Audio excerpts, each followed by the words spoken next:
Ross Garfield walked into the headquarters of Paragon Motor Group with 43 minutes left on the clock and his 8-year-old daughter's hand wrapped around 3 of his fingers. The lobby was the kind of place designed to make people feel like they didn't belong. 40-foot ceilings, polished concrete floors the color of gun steel, a reception desk that stretched wall to wall like a courtroom bench, behind which sat a woman in a headset who didn't look up when they pushed through the revolving doors. Ross had been inside this building before. 12 years ago, he'd had a badge that opened every door on the 14th floor. He'd sat in those conference rooms and argued about torque specs and stress testing protocols and why the 0.3 millimeter variance in the new brake caliper housing was going to be a problem. Nobody had listened then, either. "Daddy." Molly tugged his hand. She was looking up at the atrium, at the glass panels that ran 3 stories and caught the afternoon light in ways that made the whole space feel suspended. "It's like a fish tank, but for people." "Yeah," he said, "something like that." His jacket had a grease stain near the left cuff that he'd noticed this morning and tried to cover by folding his sleeve. But the fold had come undone on the L train, and now there it was.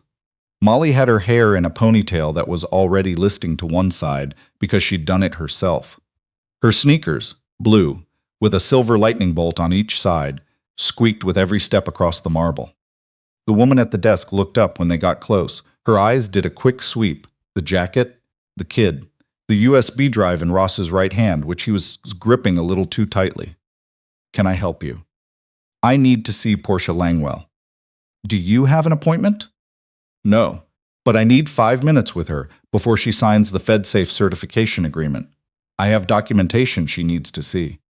Something shifted in the woman's expression. Not much. A slight tightening around the mouth. "Mrs. Langwell is in a pre-signing meeting. She's not available." "I understand that. This is about the Axiom 7 brake assembly. There's a defect in the primary caliper housing that wasn't disclosed during the certification review. If she signs that agreement." "Sir." The woman reached for her keyboard. "I'm going to need you to have a seat, or I'll have to call security." Ross stayed where he was. Molly pressed closer to his leg. She'd learned to read the room the way kids who'd lost a parent early sometimes did. Quietly, carefully, always watching. "My name is Ross Garfield," he said. "I'm a former senior engineer in the Axiom Platform Division. I have test data from 3 years ago showing a stress fracture pattern in the caliper housing under sustained high-temperature braking conditions. The same housing is in the Axiom 7 production model. If FedSafe certifies that vehicle for federal fleet use and one of those cars fails on a highway somewhere. Security to the main lobby, please." The woman was already talking into her headset. Her voice didn't rise. She could have been ordering a coffee. 2 men in dark blazers came through a side door within 40 seconds. One was broad through the shoulders with the kind of still, patient face of someone who'd done this many times.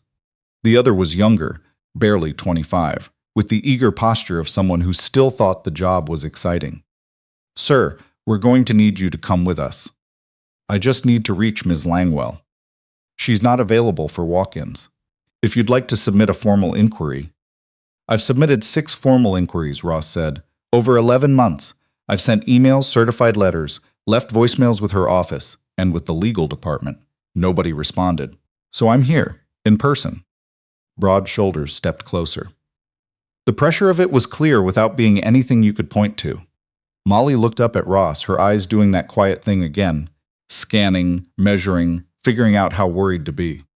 "Hey," he said to her low, "it's okay." She nodded, but she didn't let go of his hand. "Sir, I need you to come with us now. 1 minute. That's all I'm asking. If someone can just call up to the 14th floor and tell Ms. Langwell that Ross Garfield is in the lobby with documented evidence of a caliper housing defect in the Axiom 7. The younger guard reached for his arm. "Don't." Ross didn't move. His voice stayed level, but something in it landed like a door closing. "I'm not resisting. I'm not causing a scene. I'm trying to stop someone from signing an agreement that could get people killed. And I have an 8-year-old with me, so I would appreciate it if we kept this calm." The elevator chimed. Ross looked over. The doors slid open and a woman stepped out who moved like the building had been arranged around her. Mid-40s, dark blazer, silver earrings. hair pulled back in a way that made her look like she'd been photographed for a magazine cover and then walked off the page and into real life. He recognized her from the press photos, the quarterly earnings calls, the 3-paragraph bio on Paragon's website. Portia Langwell.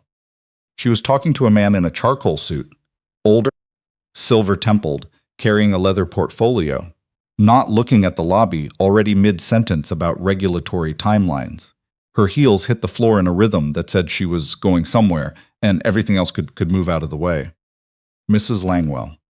Ross's voice crossed the lobby like a stone skipped across water, flat, deliberate, carrying. She stopped, turned. Her eyes went to him the same way everyone else's had, jacket, kid, the USB drive, but her expression didn't perform the same quick dismissal. She just looked. Who are you? Ross Garfield, former Axiom platform engineer. I worked on the brake system architecture for the generation that preceded the Axiom 7. I've been trying to reach your office for almost a year. I have evidence that the caliper housing in the 7 has a structural flaw that wasn't caught in certification testing, because the testing protocol doesn't replicate real-world sustained high-gradient braking on a thermal cycle. Portia glanced at the security team, then back at Ross. How did you get in here? Through the front door. Security should have intercepted you. They're trying to, now. Broad Shoulders had his hand on Ross's shoulder again, light, informational. Portia walked closer. The man in the charcoal suit fell in behind her. She stopped 10 feet away, and when she looked at Ross, there was something in her gaze that wasn't dismissal exactly. It was calculation. You said you have documentation. On this drive, and printed copies at my attorney's office. The data comes from internal stress tests I ran in 2022 using the same housing geometry with an extended thermal profile. The fracture pattern shows up at roughly 40,000 cycles under that kind of load. That's about 2 years of highway use for a typical fleet vehicle. And you're claiming this wasn't disclosed during the FedSafe review. I'm claiming it was never tested for because the testing parameters don't account for the conditions I'm describing, which I told the platform division in 2022, in writing. And then I was let go 6 weeks later. Something moved across Portia's face. Quick, gone. Call the police, she said. Ross blinked. I'm sorry? This man is trespassing and attempting to disrupt a legally binding federal certification process. Her voice hadn't changed temperature. Graham, call the police. Security, please escort him and keep the child. Don't separate her from me. Ross's voice came out harder than he intended. He put himself between Molly and the younger guard. She's 8. Her mother is gone. I'm all she has. You want to call the police, fine. But don't touch my daughter. Graham had his phone out already. Ross could hear him talking, low. Molly didn't cry. She pressed her face against Ross's side, one hand gripping the hem of his jacket, and she was silent in the way that 8-year-olds are silent when they're trying very hard to hold it together. Portia looked at her. Something shifted in her jaw. There's a defect in your brake system, Ross said. His voice was quieter now, steadier. Not a theoretical defect, a documented one, with data, 3 years of it. And in 40 minutes, the federal government is going to certify your vehicle for use in police cruisers and ambulances and government transport. And maybe nothing will happen. Maybe the conditions I'm describing never stack up in the field. He met her eyes. But if they do... The FedSafe review was thorough, Portia said. Her voice had gone flat. Our chief safety officer signed off on the submission. The testing met every required protocol.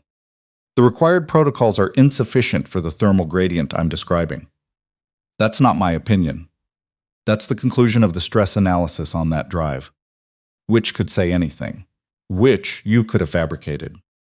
I couldn't have fabricated the internal test data from 2022 that corroborates it. Data that's on Paragon's own servers. Ross stopped. He could see it in her face. The wall. The certainty of someone who'd built an empire on never flinching. The man who buried this 3 years ago is standing 8 feet behind you. Pierce Mullen signed off on my termination 2 months after I filed the safety report. You want to know why that matters? Portia's expression went careful. Pierce is my chief safety officer. I know. He was my division supervisor before that. Silence. The 2 police officers came through the main entrance. They moved the way cops move in lobbies of expensive buildings. Calm, professional, already reading the room. Which side had the suit? Which side had the grease on the cuff? This individual is trespassing and interfering with a corporate proceeding, Portia said. I need him removed. The older cop looked at Ross. Late 40s, gray at the temples, the unhurried face of a man who'd seen too much to be surprised. Sir, is that accurate? I'm here on legitimate grounds. I have documented evidence of a safety defect in a vehicle about to receive federal certification. I was trying to deliver that evidence to the CEO before the signing. Do you have an appointment? No. Then technically you're trespassing. Sir, I need you to turn around and put your hands behind your back. The data. Hands behind your back, please. Molly made a sound that wasn't quite a cry. Small, swallowed almost immediately, but Ross heard it, and it went through him like a cable pulled too tight. He crouched down to her level, just for a second, just long enough to look her in the eyes. Hey, look at me. She looked. I'm going to be okay. This is going to get sorted out. You understand? They're going to take you. Her voice was almost nothing. For a little while. But I'll be back. Mrs. Paulson is going to come get you. Remember how we talked about her? She's going to stay with you until I get back. Is this like when the police came to school that one time? She meant the day they'd gotten the call about Leah, 2 years ago.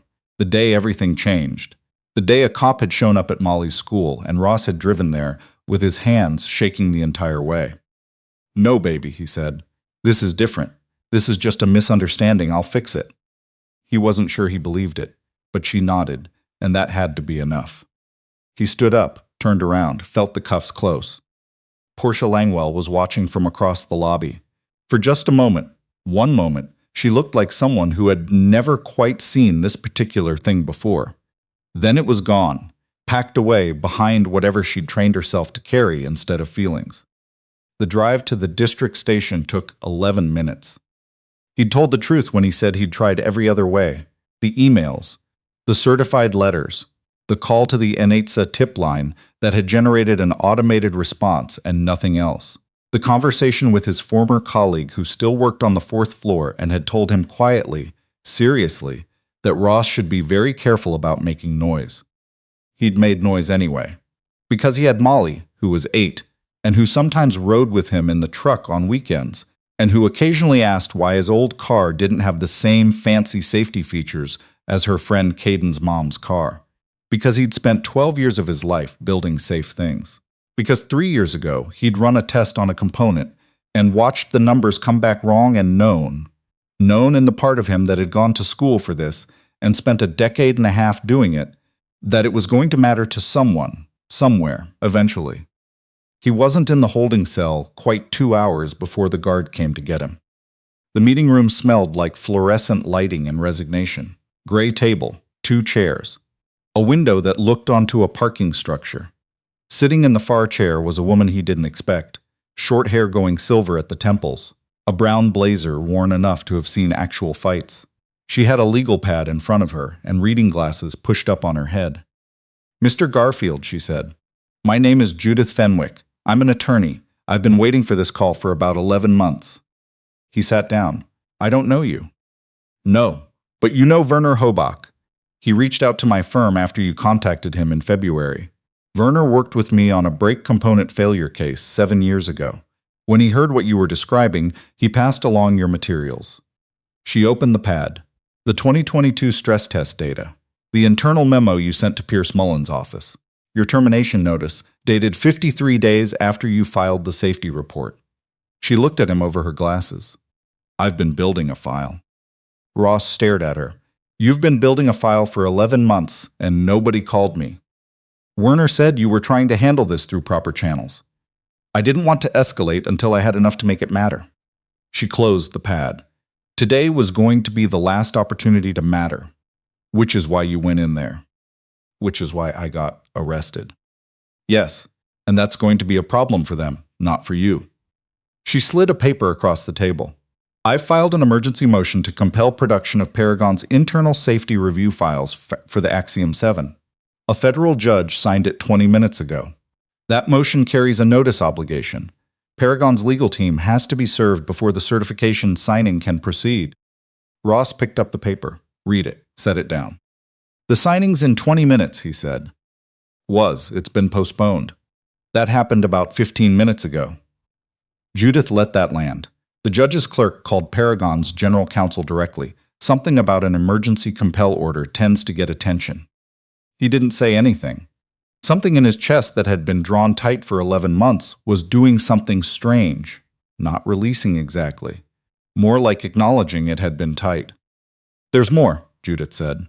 What we found when we subpoenaed Paragon's internal communications was more than your 2022 memo. Pierce Mullen received a separate internal flag from the testing lab in 2021, before your analysis. A quality control engineer named Bet Sharp flagged an anomaly in the caliper housing material spec. Mullen's response was to reclassify the flag as a manufacturing tolerance variance and close the ticket. Ross was quiet for a long moment. He knew before I filed. He knew. Your filing was the second time the issue was raised. The first time he buried it administratively. The second time he buried the person who raised it. They released Ross 40 minutes later. The charges were dismissed on procedural grounds. He hadn't refused a direct order to leave before the officers arrived, which made the arrest itself legally questionable. And Judith had explained this to someone in a way that apparently didn't leave a lot of room for argument. The afternoon sun was low when he walked out. Judith had arranged a car. We're going back, she said. To Paragon. Somebody has to be there when the compel order is served in person. I want a witness. He looked at her. You want me there. I want Portia Langwell to look at the man she had arrested and understand what she signed off on today. The lobby looked different the second time, or maybe Ross just saw it differently. Same polished floor, same 40-foot ceiling. But the woman at the reception desk didn't reach for her phone when they came through the door. She looked at Judith's card and went pale enough that her expression shifted. Graham came down from 14 instead of security. He was still carrying the leather portfolio, and he looked like a man who'd been in a long meeting that had not gone well. He stopped when he saw Ross. You have a court order, he said. We have a court order, Judith confirmed, and I'd like to deliver it in person to Ms. Langwell before anyone upstairs does anything creative with the internal communications database. Graham closed his eyes briefly. Come up. The boardroom was smaller than Ross expected. Or maybe it was that the table was pushed to one side and half the chairs were empty. Portia Langwell was standing at the window with her arms crossed and a phone in her hand, not looking at the city. Pierce Mullen was at the far end of the table, and when the door opened, he looked up with the expression of a man who'd been waiting for something bad and was measuring whether this was it. Judith set the compel order on the table without ceremony. Portia turned from the window. Her eyes went to Ross first. Mrs. Langwell, Judith said. My name is Judith Fenwick. I represent Mr. Ross Garfield, and I'm here to formally notify you that a federal court has ordered the production of Paragon Motor Group's internal safety review files for the Axiom 7 platform, including all internal communications between 2021 and present regarding brake system integrity. She nodded toward the end of the table, including communications from and to Pierce Mullen. Pierce's face didn't move. He had good control of his face. Ross had always noticed that about him. Even in the meetings years ago where Ross had been raising alarms and everyone in the room had been uncomfortable, Pierce had sat with the same smooth, uninflected expression of someone listening to a weather report. This is harassment, Pierce said. The FedSafe review was conducted according to every required protocol. Ross Garfield was a disgruntled former employee who was terminated for cause and is now using litigation to. Terminated for cause, Ross said. Pierce looked at him. That's what it says in my file. I've read it. Ross moved to the table. He didn't sit down. He just stood there, and something in how he stood made the room feel like it was getting smaller. What it doesn't say is that I was terminated 53 days after I filed a formal safety report on the caliper housing, or that the safety report was never forwarded to executive leadership, or that a different engineer raised the same issue in 2021 and her flag was closed without review. He kept his eyes on Pierce. What the record also doesn't show is that the caliper housing specification Bet Sharp flagged in 2021 is the same specification that appears in the Axiom 7 production design. Portia's eyes moved to Pierce. What is he talking about? He's fabricating a narrative. Bet Sharp, Portia said the name slowly. I know that name. She left the company in 2022, Pierce said smoothly. Her review methodology had accuracy issues. She left because she felt her concerns weren't being taken seriously, Ross said. The court order covers her communications with your office. The subpoena will produce them. Portia hadn't moved from her spot near the window. She was looking at Pierce the way Ross imagined she looked at balance sheets, searching for where the number didn't add up. Pierce, she said quietly, in 2021, did someone on the testing team flag an anomaly in the caliper housing? There was a tolerance variance that was reclassified after review. Did you forward it to my office? Silence. It wasn't a long silence, maybe 4 seconds. But in 4 seconds, Ross watched Pierce Mullen calculate something, probability, exposure, how many different ways this could go, and come up short on all of them. The variance was within acceptable limits for the standard protocol, Pierce said. That's not what I asked you. Another silence. Portia turned fully away from the window. Whatever was in her face had been building and had now arrived. The FedSafe submission lists you as the internal certification authority. You signed every page. If there was a material flag in 2021 and it wasn't disclosed. She stopped. Her voice had gone very controlled. How many people in this company knew there was a question about the caliper housing? Pierce's jaw moved. He was good at a lot of things. But Ross could see that he'd never fully prepared for someone he trusted to be the one asking the question. Legal needs to be present before I answer that, he said. Legal is present.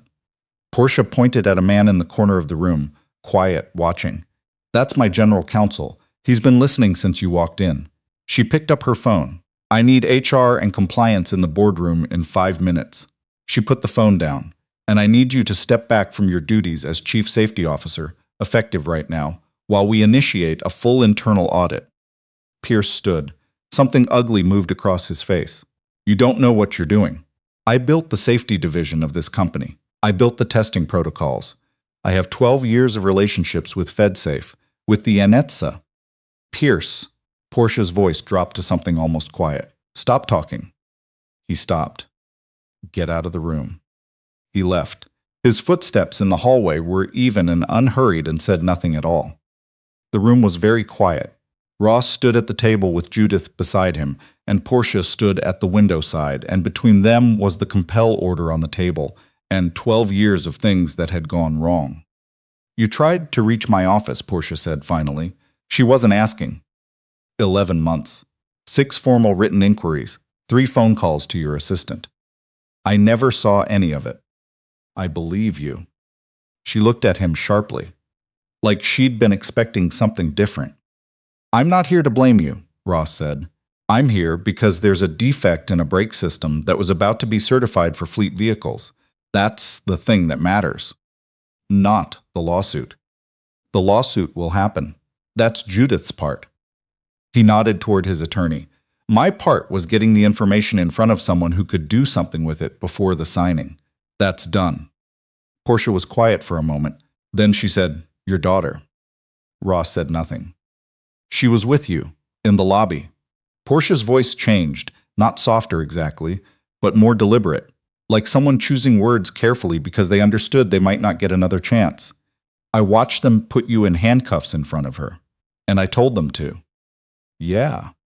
I didn't look at what you were carrying because I thought you were a disruption. We've had corporate saboteurs before, competitors, short sellers, people who show up at signings with bad faith, claims to blow up deals. She stopped. That's what Pierce told me you were. He used that exact word. Saboteur. I know. How old is she? 8. Portia was quiet. Then I owe you an apology. Ross had thought about this moment a lot over the past 11 months. What he would say to Portia Langwell if he ever got to say anything. He'd drafted it in his head while he was changing brake pads in the garage, while he was making Molly's lunch, while he was lying awake at 2 a.m., staring at the ceiling the way he'd started doing after Leah died. He'd had things to say, pointed things, honest things. Now he just said, yeah. She let out a breath. What do you need? I need the FedSafe submission pulled until a full independent review of the caliper housing is complete. Real-world thermal gradient testing, extended cycle protocol. The signing is already postponed. I'll notify FedSafe of the voluntary suspension pending audit. And bet sharp. What about her? She flagged this in 2021 and lost her job over it. Whatever comes out of the audit, she deserves acknowledgement. I'll reach out to her personally. Ross nodded. He picked up his jacket from where he'd draped it over the chair. He was tired in a way that went down through muscle and bone into something harder to name. Mr. Garfield. Portia stopped him at the door. What made you keep going? 11 months of nothing, and you kept sending letters, kept trying. He thought about Molly's face in the lobby. The way she'd pressed her hands flat against the glass as the police car pulled away from the curb. He thought about Leah, who had always told him that the thing she loved about him was that he couldn't leave something broken without trying to fix it. He thought about the afternoon 18 months ago when he'd been on his back under a customer's sedan in his garage, threading a bolt with his hands covered in grease, and looked up at Molly sitting on the step watching him and thought about all the cars those brake systems would eventually be installed in. I have a daughter, he said. She asks me things. She asks me whether I'm doing my best, and she'll believe whatever I tell her, which means I have to be honest about what my best actually is. Portia looked at him for a moment. Then she said, She sounds like someone worth being honest with. Yeah, Ross said. She is. He walked back down the hallway toward the elevator. Judith fell in beside him. We need to talk about next steps, she said. Tomorrow. The deposition. Tomorrow, Judith. She was quiet for a moment, then, Mrs. Paulson has Molly at your garage. She said she's doing homework. He pressed the elevator button. When the doors opened, he stepped inside, and for a second before they closed, he looked back down the hallway, at the closed boardroom door, at the recessed lights throwing shadows on the dark wood panels, and felt something very specific that he didn't have a word for. Not victory, something quieter. The feeling of a thing having gone the way it should have gone, after a very long time of it going wrong. He drove back across the city as the light faded. The neighborhood where he'd opened the garage was the kind of place where the rent was manageable and the customers were real, and Molly could walk to school in 7 minutes. He'd moved here after Leah, because it was what he could afford, and because it turned out a small garage in a small part of the city was exactly the right size for a man trying to rebuild something. The garage had the lights on. Through the front window, he could see the hood of a Subaru he'd been meaning to get back to for 2 days. And Molly sitting on the front bumper of his truck with a notebook on her knee, working through something she was apparently determined not to need help with, because she was frowning in the focused way she frowned when she was on the edge of figuring something out herself. He parked at the curb, got out. She looked up when he came through the door. She looked at him for a long second, assessing. 8 years old, and she could read him better than most adults he knew. You fixed it, she said. Not a question. Started to, he said. The rest takes time. But it's going the right way? Yeah, baby, it's going the right way. She jumped off the bumper and crossed the garage and put her arms around his middle, and he held her with his chin on the top of her head and his eyes closed. And the Subaru waited in the corner, and outside the streetlights were coming on one by one along the block. That night, after dinner and dishes and 20 minutes of Molly explaining to him in precise detail the plot of a book she was reading, which he couldn't quite follow but listened to anyway, he sat at the kitchen table after she'd gone to bed and looked at nothing in particular. His phone had 7 missed calls, 2 from Judith, 1 from Werner, 1 from a reporter, 1 from Pierce Mullen's personal number, which he didn't answer and wouldn't, and 1 from a Chicago area code he didn't recognize, which turned out to be a voicemail. He played it. Portia Langwell's voice. Low, careful, not a performance. Mr. Garfield. I've spoken with FedSafe's director and voluntarily suspended the certification pending audit. I've also initiated an internal investigation into the 2021 quality flag and the chain of decisions that followed it. I wanted you to hear it from me directly rather than through legal channels. A pause. I'm going to find out what happened. I don't say that lightly. I understand if you have no reason to believe me. But I'm going to find out. He set the phone down. He didn't know what would happen next. Judith had her work cut out for her. Pierce would fight it, and the lawyers would take time, months probably longer, before anything was fully resolved. The audit would happen. The data would come out. Whether justice landed where it was supposed to land was always a question that the world answered in its own way, in its own time. But the signing had been stopped. The vehicles hadn't gone out. Nobody's brake system would fail on a highway because information that existed had been kept from the people who needed it. That was a specific thing, a real thing, the kind of thing that didn't make the news because it was the absence of a catastrophe, and absences were quiet. He turned off the kitchen light and walked down the hall to Molly's room and stood in the doorway the way he'd done every night since Leah died, just to see the shape of her, just to confirm it.